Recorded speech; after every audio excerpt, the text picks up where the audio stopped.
Student, इस video में हम बात करेंगे about over subscription of shares.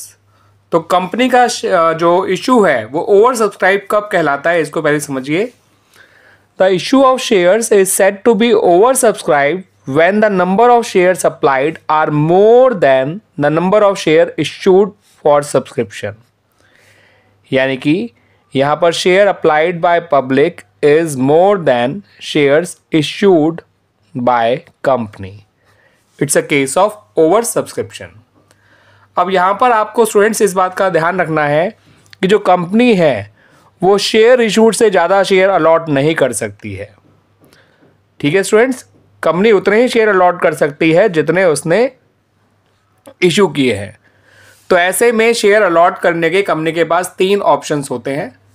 सबसे पहला ऑप्शन तो यही होता है स्टूडेंट्स कि कंपनी जितनी भी एक्स्ट्रा एप्लीकेशंस आई हैं उन्हें रिजेक्ट कर दे और जो बचे हुए एप्लीकेंट्स हैं उनको फुल अलॉटमेंट ऑफ शेयर्स कर दे।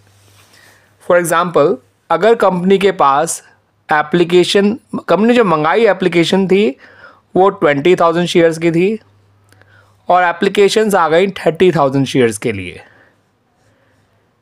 तो इशू ओवर सब्सक्राइब्ड हो गया।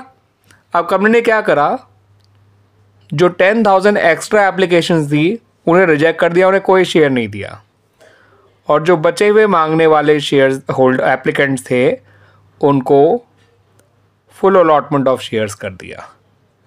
क्योंकि जितने भी एक्स्ट्रा थे उनको आपने रिजेक्ट कर दिया तो बचे ही उतने मांगने वाले जितने शेयर्स कंपनी ने इशू किए थे। तो इस तरह से कंपनी जो है एंट्री वो मतलब शेयर अलॉट करती है। ये इसका फर्स्ट ऑप्शन है, reject all the excess application and make full allotment of shares to the remaining applicants. अब कंपनी का दूसरा ऑप्शन क्या होता है कि वो पार्शियल या प्रो रेटा अलॉटमेंट कर दे of shares to all the applicants. यानी कि पूरा किसी को ना दे लेकिन खाली हाथ भी किसी को ना भेजे। यानी जैसे मेरा एग्जांपल था, इन 30,000 मांगने वालों को 30,000 शेयर्स मांगने वालों को 20,000 शेयर्स दे दिए जाएं इन द रेशियो ऑफ 3:2। हर 3 मांगने वाले को 2 शेयर्स पकड़ा दिए गए। ऐसा करने से कंपनी सारे शेयर अलॉट भी कर देगी और किसी एप्लीकेंट को खाली हाथ लौटाया भी नहीं जाएगा। तो this is the second option that the company has. Third जो ऑप्शन कंपनी के पास होता है कि वो इन दोनों ऑप्शंस का एक कॉम्बिनेशन बना ले। कुछ लोगों को वो फुल अलॉटमेंट ऑफ शेयर्स कर दे, कुछ लोगों को वो प्रोराटा या जिसे हम पार्शियल अलॉटमेंट कहते हैं वो कर दे और कुछ को रिजेक्ट भी कर दे।